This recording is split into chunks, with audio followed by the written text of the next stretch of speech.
சிம்பிளாக ஒரு ராகி களி எப்படி செய்கிறதுன்னு பார்க்கலாமா? இந்த ராகி களி வந்து வாரத்தில் 2 நாள் எடுத்துக்கினா ரொம்ப நல்லதுங்க. அப்படி இல்லைன்னா வாரத்தில் 1 நாளாவது கண்டிப்பாக எடுத்தால் ரொம்ப நல்லதுங்க. இப்போ இந்த ராகி களி எப்படி செய்கிறதுன்னு பார்க்கலாம். அதுக்கு ஃபஸ்ட்டு 1 கப் அளவுக்கு பச்சரிசி எடுத்துக்கலாம். ரேஷன் அரிசி தாங்க நான் எடுத்திருக்கேன். இது 3 வாட்டி நல்லா கழுவிட்டு ஒரு அரை மணி நேரம் ஊற வச்சு எடுத்துக்கலாம்.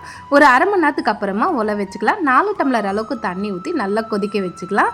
இப்போது அரிசியை சேர்த்துட்டு நல்லா கலந்து விட்டுக்கின்னு சாதம் வெந்த உடனே தேவையான அளவு உப்பு சேர்த்துக்கலாம். 1 கப் அளவுக்கு ராகி மாவு சேர்த்துக்கலாம். இன்னும் மாவு வேணா ஒரு அரை கப் அளவுக்கு எக்ஸ்ட்ரா சேர்த்துக்கோங்க. ஒரு 2 நிமிஷத்துக்கு அப்புறமா மத்து வச்சு இந்த மாதிரி நல்லா கலந்து விட்டுக்கலாம். கட்டி இல்லாத அளவுக்கு நல்லா கலந்து விட்டுக்கலாம். இப்போ ஒரு பாத்திரத்தில் கொஞ்சமாக தண்ணியை நினச்சிட்டு இந்த ராகி களியை சேர்த்துட்டு கையிலையும் தண்ணியை நினச்சிட்டு இந்த மாதிரி நல்லா உருண்டை மாதிரி பிடிச்சி வச்சுக்கினா ராகி களி ரெடி. இன்னும் ஹெல்த்தியாக சாப்பிடணுன்னா ப்ரௌன் ரைஸில் கூட செய்யலாங்க. இந்த ராகி களியை ட்ரை பண்ணி பாருங்க.